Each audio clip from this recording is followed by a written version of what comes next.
मोदी सरकार तो कहती है कि सबका साथ सबका विकास, लेकिन समाजवादी पार्टी कहती है सबका साथ लेकिन खाली अपना विकास। कितना सहमत है? निचले स्तर की शिक्षा की बात करता हूँ, प्राइमरी स्तर की शिक्षा की बात करता हूँ।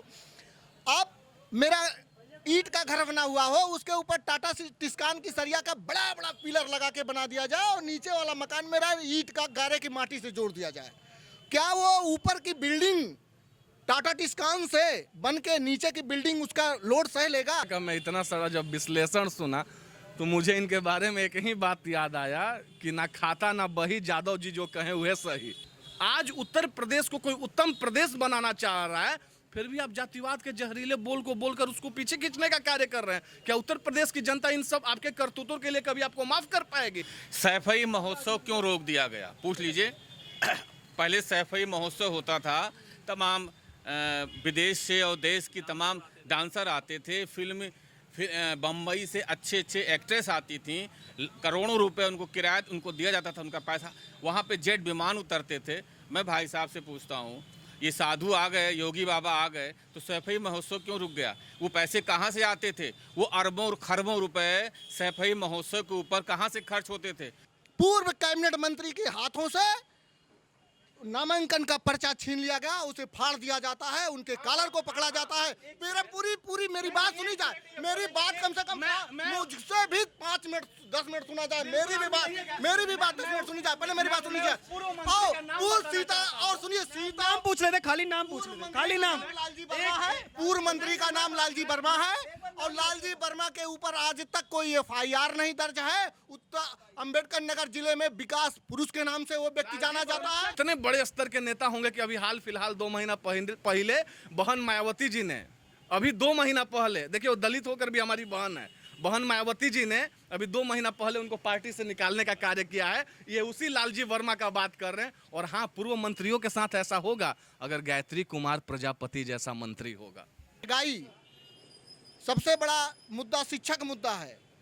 विद्यालय में जाइए, अध्यापक आके पैर पे पैर रख के पढ़ा रहे हैं, कह रहे हैं कि शासन बदल गया। यही पिछले सरकार में था, यही आज की सरकार में, इसके पहले सरकार बदला क्या? और भाई साहब कह रहे हैं कि बेरोजगारी इतनी बढ़ गई है। बेरोजगारी इसलिए बढ़ी है कि आप 250-300 कमाते हैं तो 200 रुपया और आप दारू में खर्च कर देते हैं, तो भाई वो परिवार गरीब जिंदगी भर रहेगा। यदि आप दारू और ऐसी चीज़ों का सेवन करते हैं तो आप 300 कमाएंगे, 150 खर्च कर देंगे, 150 रुपये घर ले जाएंगे, तो गरीब तो बनना रहना पड़ेगा। किसान जो है ये छुट्टा जानवरों से बहुत परेशान है। छुट्टा जानवर तो जब कहीं इस बात को रखा जाता है तो अधिकारी यही कहते हैं ये आप सबके जानवर हैं। हम इस बात को मानते हैं कि हमारे जानवर हैं, लेकिन जब हमारी जो व्यवस्था थी, जिस हिसाब से हम रखते थे, उस व्यवस्था से हमें रखने दिया जाए। कौन सी व्यवस्था थी ऐसी?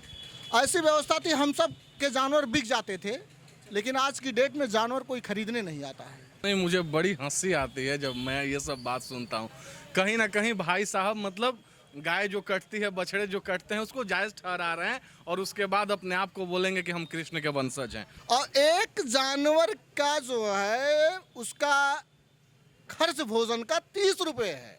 आप बताइए इस महंगाई में 30 रुपये में क्या उसको खिलाएंगे कि उसका पेट भरा रहेगा?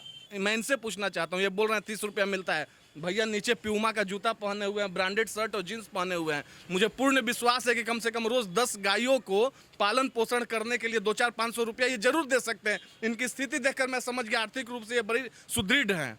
क्या इन्होंने किया? सांसद बसपा के, ग्राउंड लेवल से लेकर ऊपर लेवल का बात लेकर जाइए तो सारे लोग बसपा के बैठे। और ये कौन बसपा पार्टी है? ये वही पार्टी है जो नरेंद्र भाई मोदी का रथ रोकने के लिए बुआ और बबुआ का संबंध बनाई थी। मतलब चोरी भी आप करें और सीनाजोरी भी आप करें, विधायक आप अपने पार्टी का दें, सांसद आप अपने पार्टी का दें, सब कुछ अपने पार्टी का दें, करप्शन भी आप करें, लेकिन जब उसको रोकने के लिए शासन स्तर से कोई व्यवस्था है तो आप बोले देखो भाजपा वालों ने तो बहुत बड़ी गलती कर दिया है। भाई साहब, देश की जनता देख रही है, प्रदेश की जनता देख रही है। 6 से 7 महीने चुनाव में बचे हैं और पिछले बार तो 325 सीट अलायंस का आया था। आप मान कर चलिए कि 350 से कम सीट भारतीय जनता पार्टी की नहीं आने जा रही है। और फिर से भारतीय जनता पार्टी के नेतृत्व में जो 30% उत्तम प्रदेश बनाने का काम बचा हुआ है 2022 से 2027 के कालखंड में पूर्ण हो जाएगा। जो भाई साहब ने कहा यादव जी न खाता न बही, यादव जी कहें वही सही। अरे जरा वो भी डाटा निकलवा ले योगी सरकार, समाजवादी पार्टी सरकार में लोहिया आवास का, लोहिया गांव जो चयनित होते थे 3.5 लाख रुपए मिलता था कि नहीं मिलता था। अगर ये बात गलत हो, मैं इनके सामने तैयार हूं, मैं इनकी पार्टी का समर्थक बनूंगा। यही तो क्रोनोलॉजी समझने की आवश्यकता है कि ये जो चयन की प्रक्रिया थी इसमें कितनी बड़ी धांधली थी और चयनित कौन से लोग होते थे, किसको इसका सबसे ज्यादा बेनिफिट मिलता था। नमस्कार, मैं और सबोस्ती और आप देख रहे हैं ओ न्यूज़ हिंदी। उत्तर प्रदेश चुनाव 2022 का चुनावी काफिला, हमारा चुनावी प्रोग्राम चुनावी कुंभ 2022 पहुंच चुका है अकबरपुर विधानसभा में। अकबरपुर विधानसभा के लोगों का क्या मत है, क्या जानना चाहते हैं और किस तरीके से उत्तर प्रदेश के अंदर वो चुनने जा रहे हैं सरकार को, आइए इन लोगों से बात करने की कोशिश करते हैं। ये क्या नाम है आपका? भारत भूषण काबरा। इस क्षेत्र के अंदर क्या माहौल देखते हैं, चुनाव को लेकर क्या सरगर्मियां हैं और उत्तर प्रदेश की जनता किससे चुनने जा रही है? भाई इस समय तो जैसे राम जन्मभूमि का बहुत बड़ा मुद्दा था पहले जो है, और मोदी जी और योगी जी के सहयोग से ये मुद्दा ख़त्म हुआ और भव्य राम जन्मभूमि का मंदिर बनने जा रहा है। इस पे उत्तर प्रदेश की जनता जो है, जन जन में राम बसा हुआ है यहाँ पे जो है, इसलिए वोट जो है वो योगी जी को काफ़ी जाएगा, हर जाति का जाएगा इस यहाँ पे जो। योगी सरकार वापसी कर बिल्कुल करेगी वापसी, 100% करेगा, इसमें कोई दो राय नहीं है।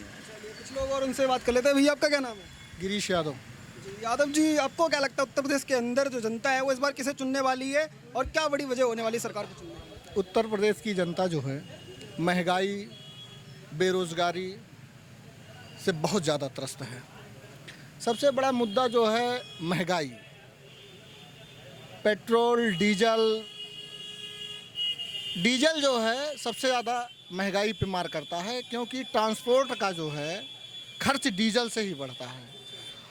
और अगर हमारा डीजल कंट्रोल हुआ होता तो हमारी महंगाई काफ़ी ज़्यादा कम होती, लेकिन डीजल 2 गुना हो गया है, पेट्रोल भी 2 गुना हो गया है। इससे जनता में बहुत ज़्यादा इस महंगाई को लेकर आक्रोश है।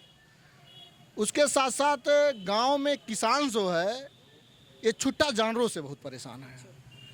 छुट्टा जानवर तो जब कहीं इस बात को रखा जाता है तो अधिकारी यही कहते हैं ये आप सबके जानवर हैं, हम इस बात को मानते हैं कि हमारे जानवर हैं, लेकिन जब हमारी जो व्यवस्था थी, जिस हिसाब से हम रखते थे, उस व्यवस्था से हमें रखने दिया जाए। कौन सी व्यवस्था थी ऐसी? ऐसी व्यवस्था थी, हम सब के जानवर बिक जाते थे, लेकिन आज की डेट में जानवर कोई खरीदने नहीं आता है। और जो जानवर बांझपन के शिकार हुए हैं और जो कोई काम के नहीं हैं, उसको आदमी बेच देता था। अब क्यों नहीं बेच पा रहे?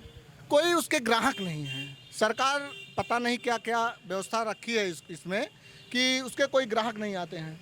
दूसरी चीज़, गौशाला बनवाई तो है उनके लिए, कह रहे हैं। गौशाला में निर्धारित कर दिया है कि इतने ही जानवर रहेंगे, और गौशालाओं की दशा हम चलिए आपको दिखवा दें। एक एक गौशाला में 10-10 जानवर डेली मरते हैं, जेसीबी मशीन से खोदकर उनको तोप दिया जाता है। और एक जानवर का जो है उसका खर्च भोजन का 30 रुपये है। आप बताइए इस महंगाई में 30 रुपये में क्या उसको खिलाएंगे कि उसका पेट भरा रहेगा?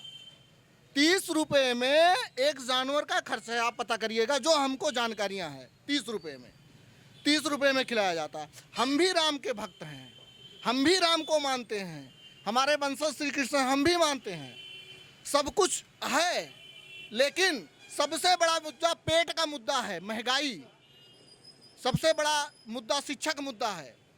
विद्यालय में जाइए, अध्यापक आके पैर पे पैर रख के पढ़ा रहे हैं, कह रहे हैं कि शासन बदल गया। यही पिछले सरकार में था, यही आज की सरकार में, इसके पहले सरकार बदला क्या, यही जानना चाहते हैं। बदला क्या? बदला है उत्तर प्रदेश के अंदर, कह रहे हैं ना शिक्षा है ना रोजगार है और छुट्टे जानवर घूम रहे हैं, कोई बदलाव नहीं आया 4.5 साल।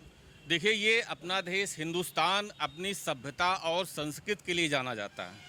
इस देश में सभ्यता और संस्कृति को अगर किसी ने संजो के रखा है वो भारतीय जनता पार्टी है। ये अवध का क्षेत्र है, ये अवध पूरे राम जन्म के नाम, राम भूमि के नाम से जानता है, राम जन्मभूमि के नाम से जाना जाता है। क्या ये कोई स्वीकार करेगा कि हमारी संस्कृति क्या है? हमारी संस्कृति है अपनी गायों को, हम अपनी गायों को सुरक्षा दें, संरक्षा दें।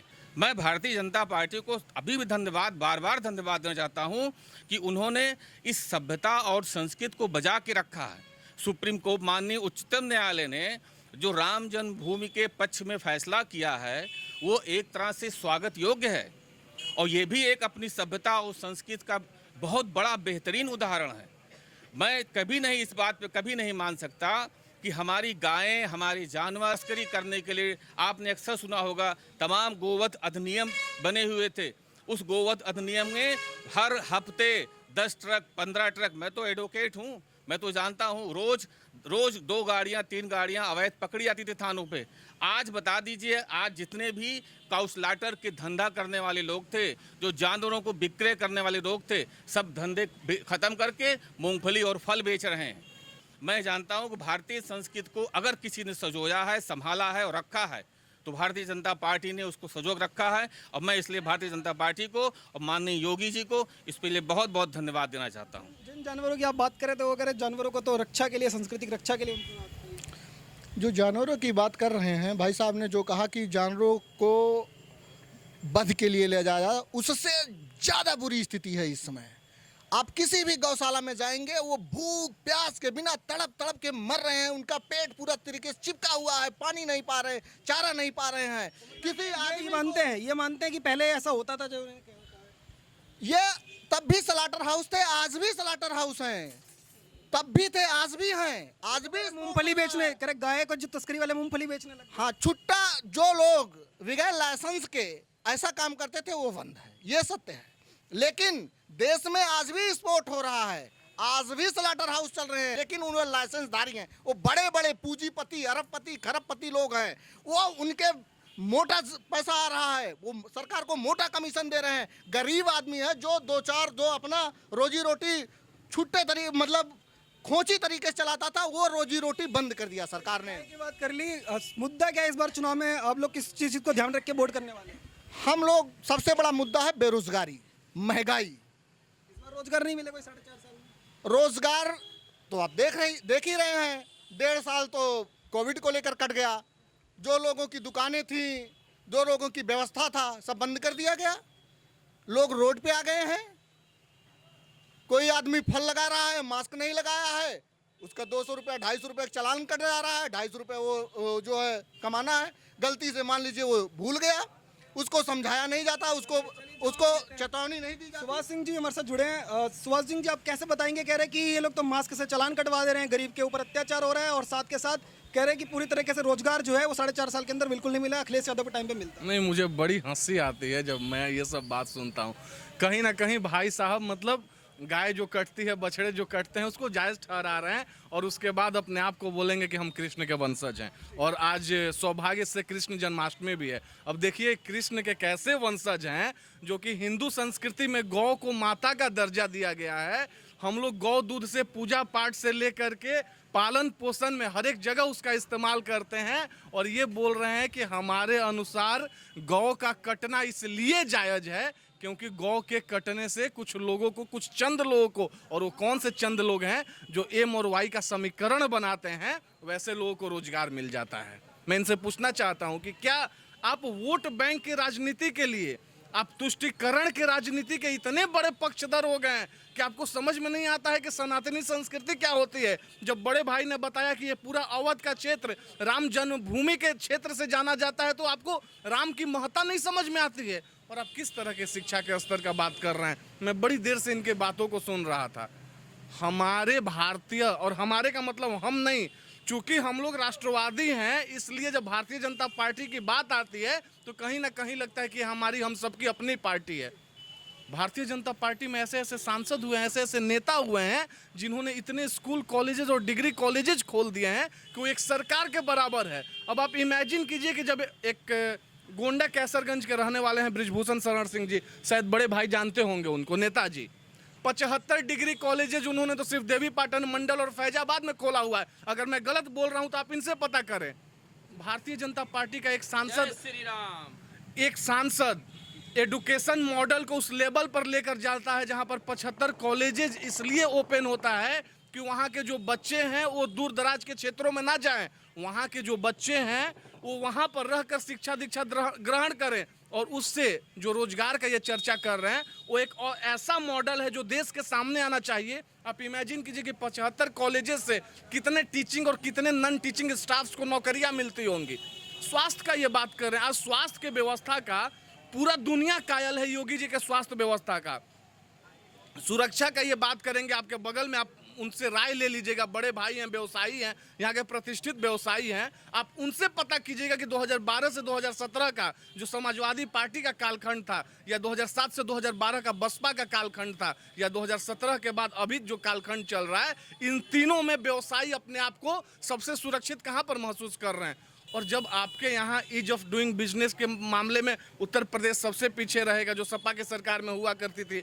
आजम खान की भैंसे खोजने के लिए कोतवाल निकल जाएगा, लेकिन कोई पीड़िता अगर थाने में जाएगा तो उसका जाति और उसका धर्म पूछकर, और धर्म मजहबी इसलिए क्योंकि अगर वो अल्पसंख्यक होगा तभी उसकी सुनवाई होगी, या वो यादव समुदाय से आएगा तभी उसकी सुनवाई होगी। इसके अलावा आपको वहाँ से दूर भगाने का कार्य किया जाएगा। तो आपके नज़र में ये सुशासन है, यही असली समाजवाद के विकास का मॉडल है। आप कह रहे थे कि जो थाने क्षेत्र जो यहाँ का है वहाँ देखा होगा कि अगर वो कह रहे हैं कि आजम खान की भैंसों के लिए पुलिस लग जाती है तो वही व्यवस्था वापस चाहते हैं।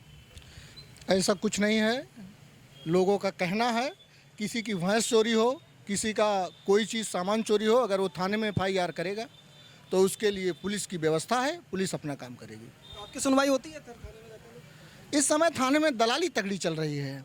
किसी भी काम के लिए जाएंगे आप, दलाली का व्यवस्था है, वहाँ दलाल एजेंट लगे हैं। आप कौन सा काम है, आपका ज़मीन का मैटर है, मारपीट का मैटर है, उस हिसाब से दलाल सेट हैं थाने पे, हर थाने पे। चलिए हम दिखाते हैं आपको, आप पीछे से कैमरा आप लेके चलिए, मैं दिखाता हूँ थाने पे दलाली कैसे चलती है। इस समय दलाली। और भाई साहब ने कहा गोवंश, किसी जानवर को पानी चारा न देना, ये कौन सा हिंदुत्व में लिखा है कि किसी को पानी और चारे से तड़पा के मारिए। चलिए मैं दिखा दूं, यहीं से मेन शहर से मात्र 1 किलोमीटर की दूरी पर है। चलिए मैं दिखाता हूँ। एक मिनट मैं जवाब देता हूँ। एक मिनट। मैं भाई साहब यादव समाज से हैं, मैं इनकी बड़ी इज्जत करता हूँ। यादव समाज नंदवंश में कहा जाता था कि 1 लाख गायें थीं, ऐसा हमने सुना है, इतिहासों में पढ़ा है। मैं भाई साहब से पूछना चाहता हूँ, कितनी गायें रखा है, कितनी जानवर रखा है इन्होंने? जो जानवर घूम रहे हैं उसमें से 50 गायें रख लें। ये मैं भी जो हो सके मैं भी सहयोग करूंगा। मेरे पास तो संसाधन नहीं है, मैं तो शहर में मेरे पास आवास है। भाई साहब से मैं सहमत हूं, बता दें कितने जानवर रखे हैं।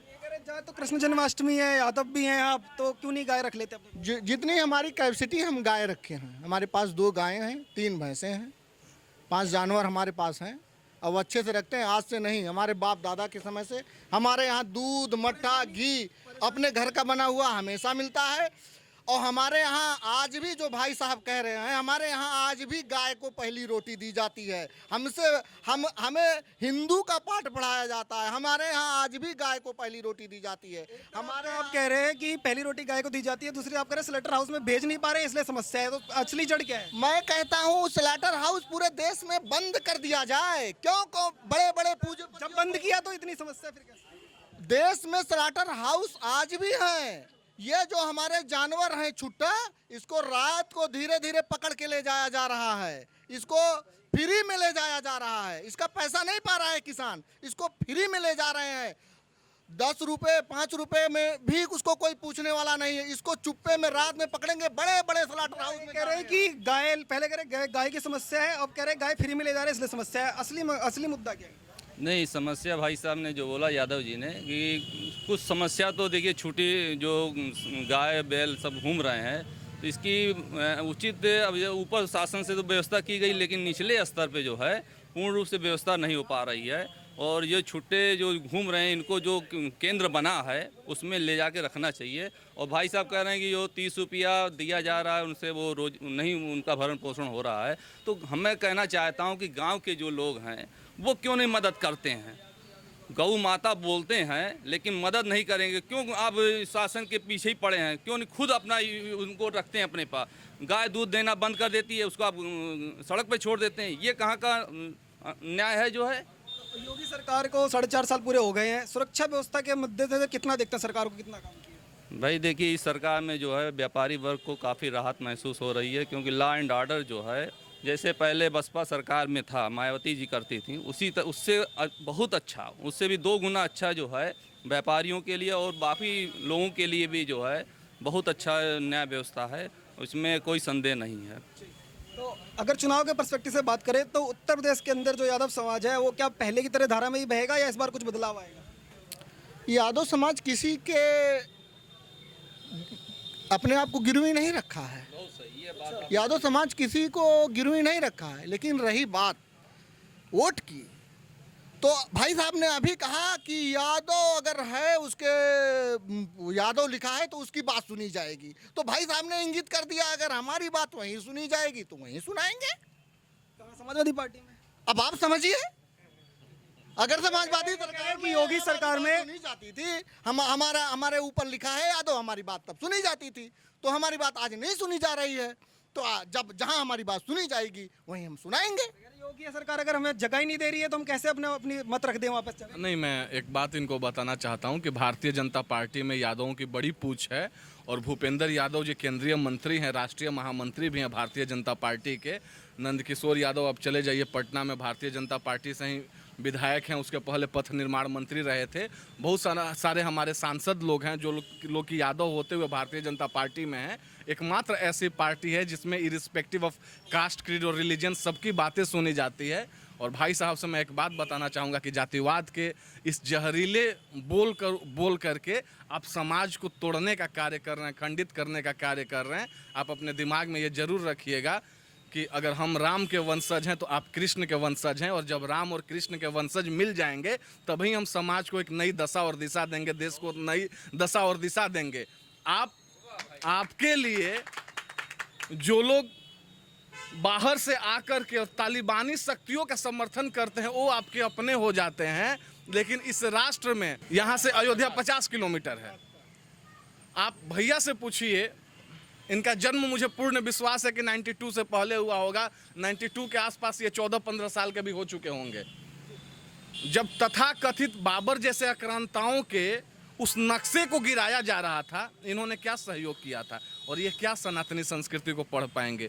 इस राष्ट्र को समझने के लिए सबसे पहली जरूरत है कि राष्ट्र के सनातनी संस्कृतियों को समाहित करने के लिए कितने संत महंतों ने और ऋषि मनीषियों ने अपनी आहुति दी है, उनको जाकर पढ़ें। और जिस दिन आप उनको पढ़ने लगेंगे उस दिन 30 रुपया मिलता है। आज से पहले मैं इनसे पूछना चाहता हूँ, ये बोल रहे हैं 30 रुपया मिलता है, भैया नीचे प्यूमा का जूता पहने हुए हैं, ब्रांडेड शर्ट और जींस पहने हुए हैं। मुझे पूर्ण विश्वास है कि कम से कम रोज 10 गायों को पालन पोषण करने के लिए 200-500 रुपया ये जरूर दे सकते हैं। इनकी स्थिति देखकर मैं समझ गया आर्थिक रूप से ये बड़ी सुदृढ़ हैं। क्या इन्होंने किया, क्या इन्होंने स्टेप उठाया? और ये चर्चा करते हैं कि 30 रुपया गौशालाओं में दिया जा रहा है। अरे कुछ तो दिया जा रहा है। इसके पूर्ववर्ती के सरकारों में 3 रुपया भी दिया जाता था क्या? मैं इनसे पूछना चाहता हूँ। और एक और बात, इन्होंने गौवंश के बारे में बोला कि रात के अंधेरे में मेरे आंखों के सामने गाय को लेकर काटने का कार्य किया जाता है और चुपके से भर लिया जाता है ट्रक के अंदर। भैया, जब आप कृष्ण के वंशज हैं तो आपको पता होना चाहिए, क्योंकि आपको याद होगा कि अभी अखिलेश यादव ने बोला था कि कृष्ण के भक्त आ रहे हैं और 2022 में फिर से अखिलेश आ रहे हैं। तो उन अकललेस जी को मैं समझाना चाहूँगा कि ऐसे लोगों का एक गौ रक्षा दल का कमेटी बना दीजिए और इन लोगों को रात के अंधेरे में सामने लाइए, वीडियो बनाए, वीडियो वायरल करें और दिखाएं कि योगी तेरे राज्य में देखो क्या से क्या हो रहा है। एक गोरखपुर का मठ का महंत क्या करवा रहा है, कितना बड़ा हिंदुत्व का विरोधी है। देश की जनता के सामने जानकारी आ जाएगी और आप भी पाप करने से बच जाएंगे, आप पुण्य के भागीदार बन जाएंगे। आप जिस दिन 2, 4, 5, 10 गौवंशों को बचा लेंगे, कहीं ना कहीं आपका जो सीढ़ी है जीवन के बाद का, वो सीधे स्वर्ग में जाकर लग जाएगा। तो तमाम ऐसी मुद्दाएं हैं जहां पर लोग चर्चा नहीं कर सकते हैं। और किस तरह का बात कर रहे हैं? समाजवाद का मतलब क्या होता है? जिस समाजवादी पार्टी का ये बात कर रहे हैं, क्या समाजवाद का मतलब मुलायम सिंह यादव जी से शुरू होकर के और अखिलेश यादव पर, और अखिलेश यादव के बाद उनके भाई पर, भतीजा पर, चाचा पर, रामगोपाल यादव पर, शिवपाल यादव पर, शिवपाल के बेटे आदित्य यादव पर, इन्हीं लोगों पर रह जाता है? या उनके एक भाई हैं अकबर राम जी, मुलायम सिंह यादव जी के बड़े भाई हैं अकबर राम जी, उनके बेटे हैं धर्मेंद्र यादव जी, बंदायूं से सांसद हुआ करते थे, फिर सिकोहाबाद से। सिकोहाबाद में वो जीतते हैं, बंदायूं में तेज प्रताप जीतते हैं, कहीं से आदित्य यादव चुनाव लड़ने का तैयारी कर रहे हैं। क्या समाजवाद का डिफिनेशन यही है? और जहां पर एक बच्चा जो कि इतने गरीब परिवार में जन्म लेता है, जिसके लिए प्रधानमंत्री को देखना भी ऐसा होगा कि उसने कभी इमेजिन नहीं किया होगा कि हम प्रधानमंत्री को सामने से देख भी सकते हैं, वो जब किसी पार्टी में जाकर प्रधानमंत्री बन जाता है तो इनके लिए वो देश को तोड़ने वाली शक्तियां हो जाती है। लेकिन जहां पर सिर्फ परिवारवाद के संस्कृति को आगे बढ़ाने का कार्य, अब मैं बोलता हूं कि अगर किसी भी पार्टी की सरकार रहे, चाहे वो सपा की रहे, बसपा की रहे, भाजपा की रहे या किसी भी पार्टी की सरकार रहे, अगर आप किसी एक जाति को लेकर चलते हैं तो आप प्रदेश के साथ हित नहीं कर रहे हैं, आप प्रदेश के हितैषी नहीं है, आपके सरकार हितैषी नहीं है, आप प्रदेश के लोगों को तोड़ने का कार्य कर रहे हैं। आप फिर से चाह रहे हैं कि 2013 जैसी मुजफ्फरनगर की दंगाएं हो, घटनाएं हो। आप फिर से चाह रहे हैं कि कोई दूसरा मथुरा या काशी में बाबरी जैसा, बाबर का जो ये आक्रमणकारी बाबर का जो ढांचा था उसको विध्वंस किया जाए और इतनी बड़ी बड़ी घटनाएं हों। चलिए जवाब ले लेते हैं। ये कह रहे हैं कि मोदी सरकार तो कहती है कि सबका साथ सबका विकास, लेकिन समाजवादी पार्टी कहती है सबका साथ लेकिन खाली अपना विकास। कितना सहमत है? अब आप देख ही रहे हैं, भाई साहब कह रहे हैं सबका साथ सबका विकास। सबका साथ सबका विकास यही है कि विद्यालय, जो आपने बताया कि बृजभूषण शरण सिंह सांसद हैं, मैं उनकी इज्जत करता हूं, नाम सुना हूं, उनसे मिला भी हूं, उनके 75 डिग्री कॉलेज हैं। मैं निचले स्तर की शिक्षा की बात करता हूं, प्राइमरी स्तर की शिक्षा की बात करता हूं।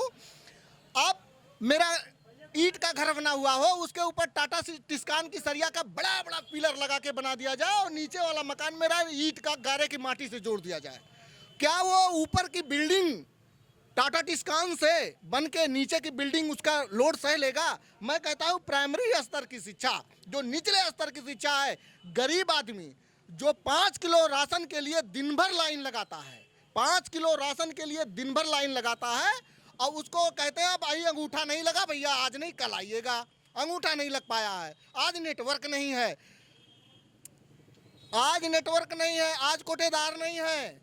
5 किलो राशन के लिए 3 दिन 4 दिन दौड़ाया जाता है। नहीं तो गरीब किसान रोड पे टहल रहा है, किसी किसान से पूछ लीजिए कि 5 किलो राशन के लिए अगर उसे 5 दिन ना दौड़ाया जाओ तो आपका जूता मेरा सर। मैं और सुनिए, रुकिए, और मैं बताता हूँ सबका साथ सबका विकास। प्राइमरी स्तर पे शिक्षा की क्या स्थिति है? शिक्षा जब तक निचले स्तर पे नहीं, जिस गरीब आदमी को खाने का शाम की व्यवस्था नहीं है, पहनने के लिए कपड़ा नहीं है, पहनने के लिए कपड़ा नहीं, खाने के लिए, रहने के लिए मकान नहीं है, 1,20,000 सरकार आवास के लिए देती है।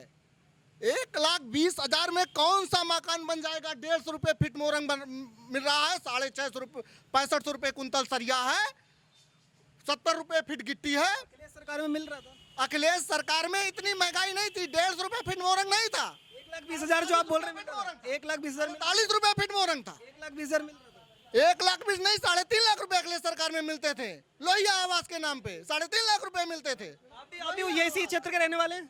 3.5 लाख रुपए मिल रहे थे उस टाइम? मुझे तो नहीं मुझे जानकारी नहीं इस बात की, लेकिन भाई साहब से मैं जो बातें बता रहे हैं, ये इस समय आप देख लीजिए, आपके पास तो सरकारी, आप चाहें तो सरकारी डाटा खोल लें। मैं तो इनसे निवेदन करूंगा भाई साहब से, अल्पसंख्यकों को इस समय इस सरकार ने, जो प्रेजेंट सरकार है योगी सरकार, इसमें आप देख लीजिए, चाहे योगी जी की सरकार हो या केंद्र में मोदी जी की सरकार, अल्पसंख्यकों के मकानों के लिए प्रधानमंत्री आवास योजना आ रही है। उनको भी उसका जितना लाभ अन्य जनों को मिल रहा है वही लाभ उनको मिल रहा है। अल्पसंख्यकों को भी आवास बने हैं। अब बहुत तेरे अल्पसंख्यक मेरे भी संपर्क में हैं, जिनके पास रहने को घर नहीं था, जो टूटी मूटी मड़हे में रहते थे, वो आज 2 कमरे 3 कमरे के पक्के मकान में रह रहे हैं। ऐसे में कई लोगों को जानता हूँ। शिक्षा की बात कर रहे हैं, अभी इन्होंने कहा कि वो अंगूठा नहीं लगता है इसलिए राशन नहीं मिल पाता।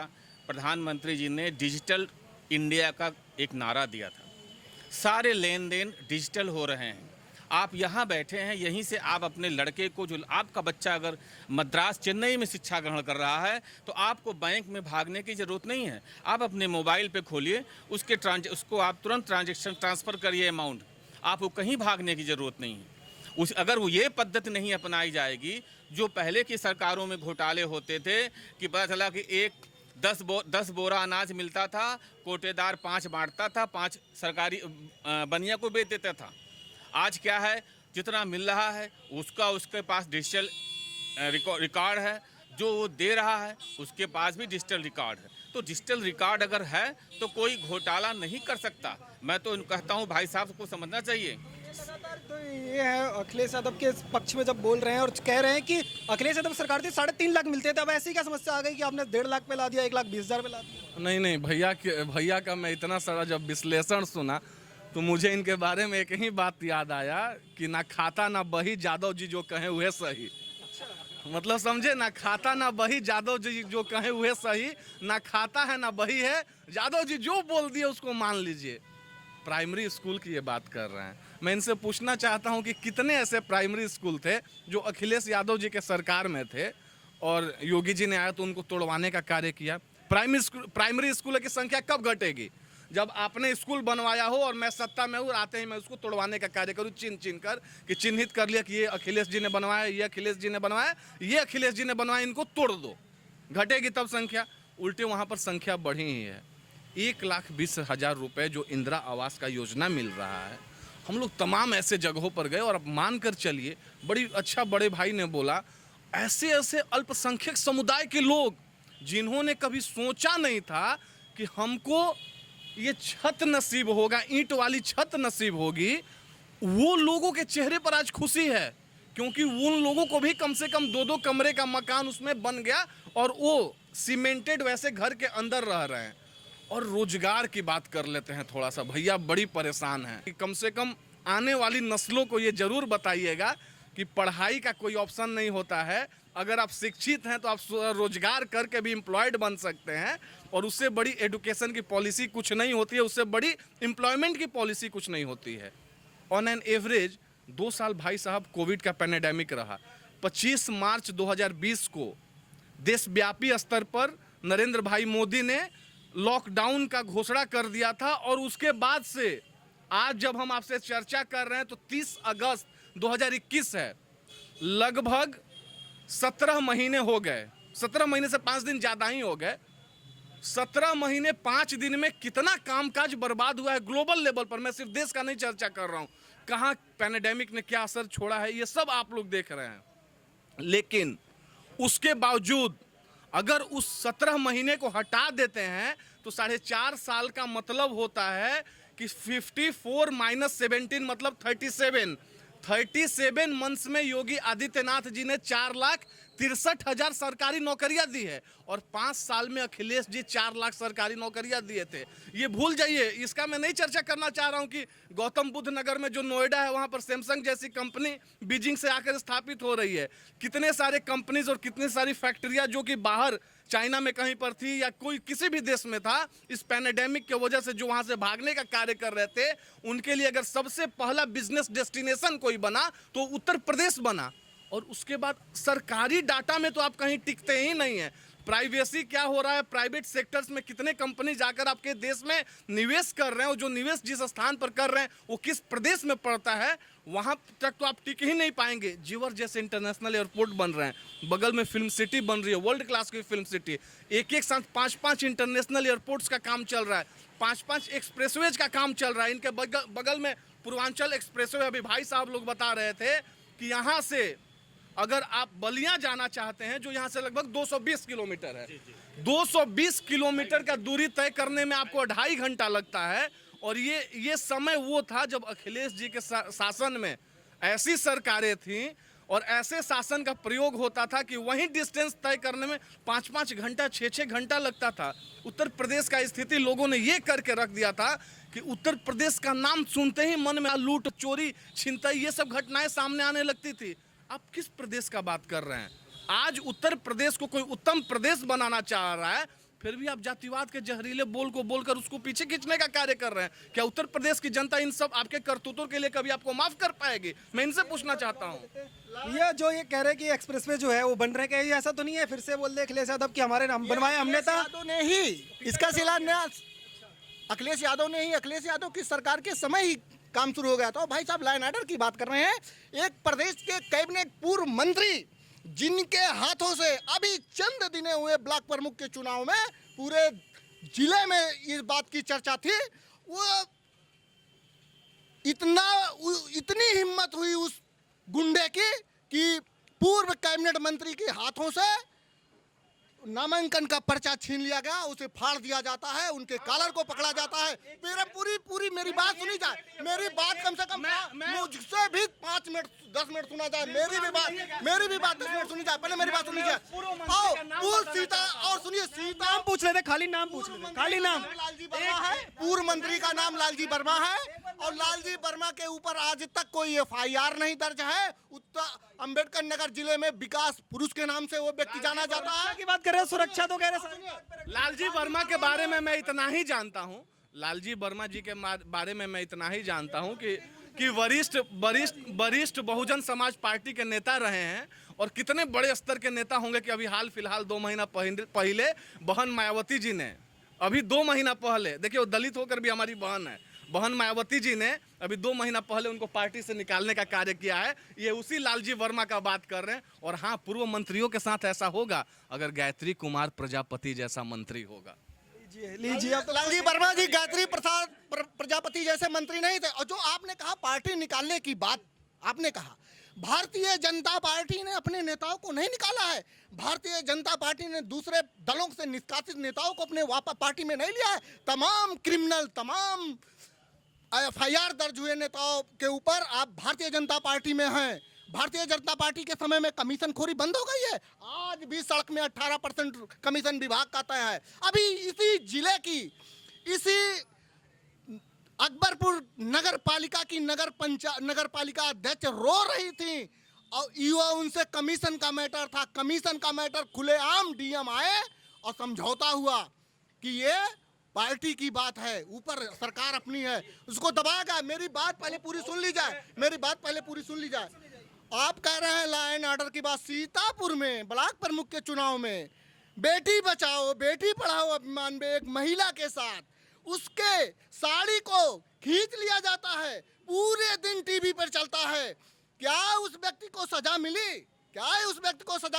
क्या लालजी वर्मा के हाथों से पर्चा छीनने वाले व्यक्ति को सजा मिली? मैं आपसे यही जानना चाहता हूँ। जवाब दे दीजिए। कहते हैं कि महिला की बात तो बहुत करते हैं, महिला सुरक्षा की, पर महिला की साड़ी खोल रहे हैं। बिल्कुल, इन्हें हाथरस याद आएगा, इन्हें सीतापुर याद आएगा, लेकिन इन्हें फरीदाबाद का निकिता तोमर का केस नहीं याद आएगा। दुर्भाग्य है। खैर, कोई भी ऐसी घटनाएं दुर्भाग्यपूर्ण होती है, और उसका मेरे जैसा इंसान कभी समर्थन नहीं कर सकता है। जिस किसी ने भी किया होगा, जिस किसी ने भी, वो किसी भी पार्टी का रहा हो, उस पर त्वरित एक्शन हुआ। और क्या हुआ, मुख्यमंत्री जी ने स्वतः संज्ञान लिया, और उसके बाद क्या हुआ, कैसे वो न्यायिक कटघरे के पीछे पहुंच रहा, इसको पूरे प्रदेश ने और पूरे देश ने देखा। मैं भाई साहब बात कर रहे थे यहाँ के कमीशन खोरी का। सांसद बसपा के, ग्राउंड लेवल से लेकर ऊपर लेवल का बात लेकर जाइए तो सारे लोग बसपा के बैठे। और ये कौन बसपा पार्टी है? ये वही पार्टी है जो नरेंद्र भाई मोदी का रथ रोकने के लिए बुआ और बबुआ का संबंध बनाई थी। मतलब चोरी भी आप करें और सीनाजोरी भी आप करें, विधायक आप अपने पार्टी का दें, सांसद आप अपने पार्टी का दें, सब कुछ अपने पार्टी का दें, करप्शन भी आप करें, लेकिन जब उसको रोकने के लिए शासन स्तर से कोई व्यवस्था है तो आप बोले देखो भाजपा वालों ने तो बहुत बड़ी गलती कर दिया है। भाई साहब, देश की जनता देख रही है, प्रदेश की जनता देख रही है। 6 से 7 महीने चुनाव में बचे हैं, और पिछले बार तो 325 सीट अलायंस का आया था। आप मान कर चलिए कि 350 से कम सीट भारतीय जनता पार्टी की नहीं आने जा रही है। और फिर से भारतीय जनता पार्टी के नेतृत्व में जो 30% उत्तम प्रदेश बनाने का काम बचा हुआ है 2022 से 2027 के कालखंड में पूर्ण हो जाएगा। भाई साहब, एक सवाल मैं भाई साहब से पूछना चाहता हूँ, सैफई महोत्सव क्यों रोक दिया गया? पूछ लीजिए। पहले सैफई महोत्सव होता था, तमाम विदेश से और देश की तमाम डांसर आते थे, फिल्म बम्बई से अच्छे एक्ट्रेस आती थी, करोड़ों रुपए उनको किराया उनको दिया जाता था, उनका पैसा, वहाँ पे जेट विमान उतरते थे।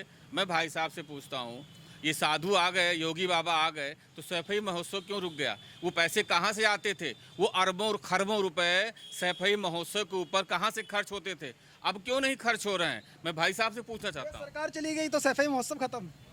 सरकार चली गई, सैफई महोत्सव खत्म हो गया, इससे हमें मतलब नहीं है। हमें मतलब है रोजगार, आवास। पूछ रहे, कह रहे पैसा सरकार का लग रहा था क्या, इसलिए बंद कर दिया? सरकार का पैसा लग रहा था, कि उसको पूंजीपति लोग मिलके लगवा रहे थे। हमें ऐसी जानकारियां नहीं है, इसकी जानकारी, लेकिन मैं इतना जानता हूं जो भाई साहब ने कहा यादव जी न खाता न बही, यादव जी कहें वही सही। अरे जरा वो भी डाटा निकलवा ले, योगी सरकार समाजवादी पार्टी सरकार में लोहिया आवास का, लोहिया गांव जो चयनित होते थे 3.5 लाख रुपए मिलता था कि नहीं मिलता था। अगर ये बात गलत हो, मैं इनके सामने तैयार हूं, मैं इनकी पार्टी का समर्थक बनूंगा। चयनित, आप सुन रहे हैं इस बात को, जो चयनित होते थे, इंदिरा आवास में कोई चयनित नहीं होता है। जो भी गरीब, प्रधानमंत्री आवास योजना, जो भी गरीबी रेखा से नीचे है उन सबको आवास मुहैया कराया जाता है।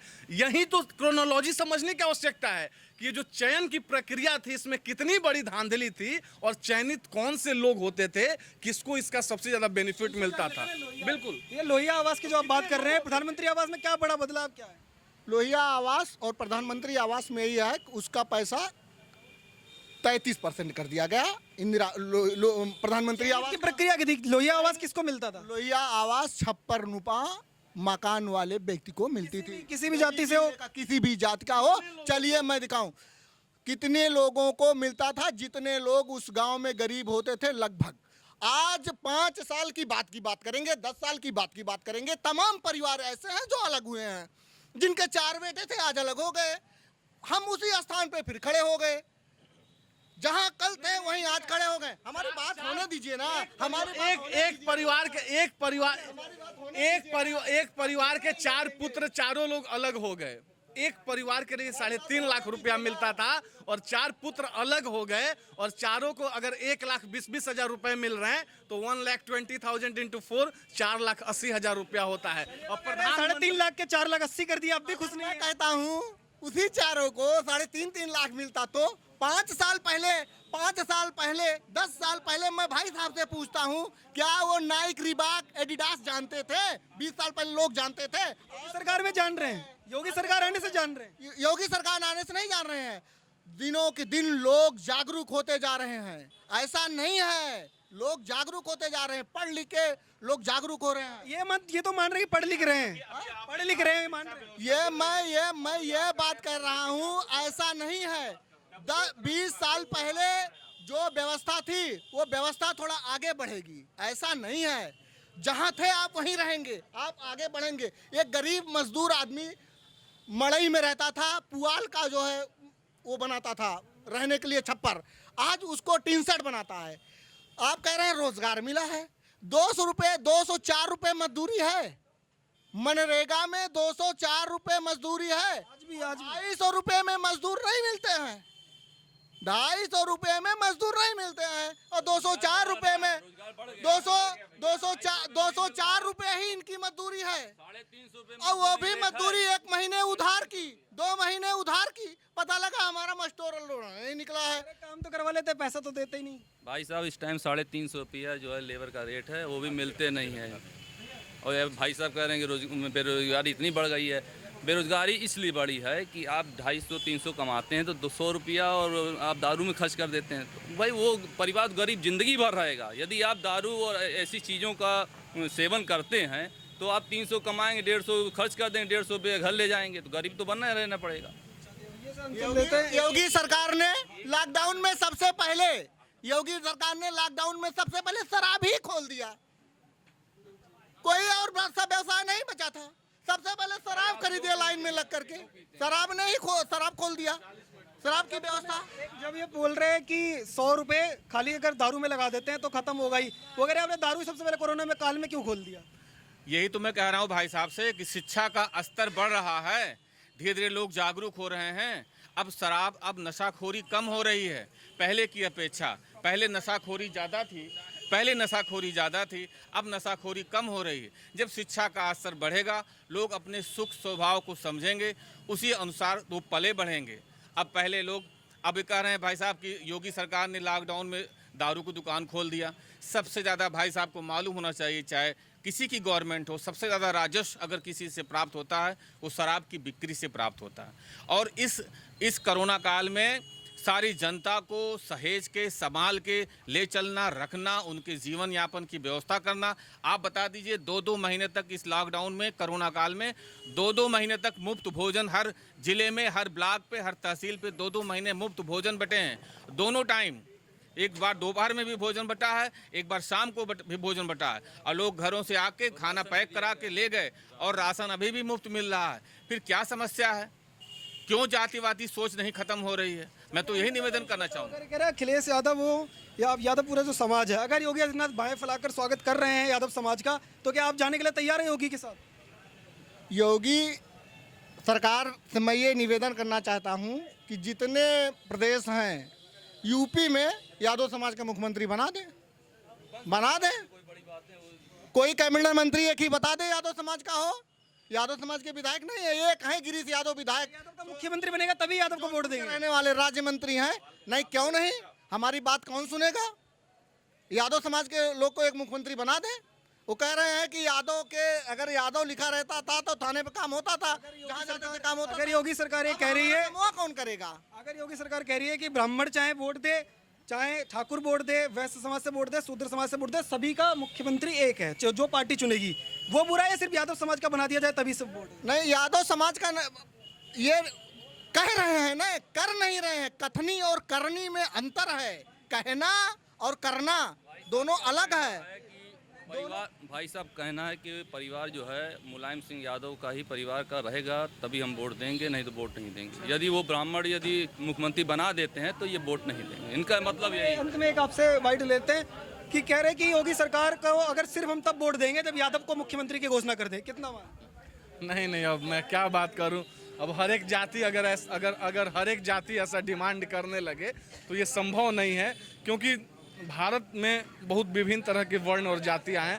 तो आप कैसे किसी को इस एंगल से जोड़ सकते हैं? और थाने में बात क्यों नहीं सुनी जाएगी? ये तो मोदी जी की सरकार है। गृह राज्य मंत्री नित्यानंद राय जी बिहार के उजियारपुर से आते हैं, जो कि यादव समाज के हैं, और गृह मंत्रालय के अंतर्गत आपको भी पता है कि पूरे आईएएस और आईपीएस मतलब पूरे प्रशासनिक महकमा का जो व्यवस्था होता है वो गृह मंत्री के नीचे होता है। मैंने भूपेंद्र यादव का नाम लिया, सीतापुर में महेंद्र यादव जी बैठे हुए हैं, गिरीश यादव जी हैं जौनपुर के पास। तो तमाम ऐसे यादव नाम हैं जो कि भारतीय जनता पार्टी के साथ रहते हुए भी आगे बढ़ रहे हैं।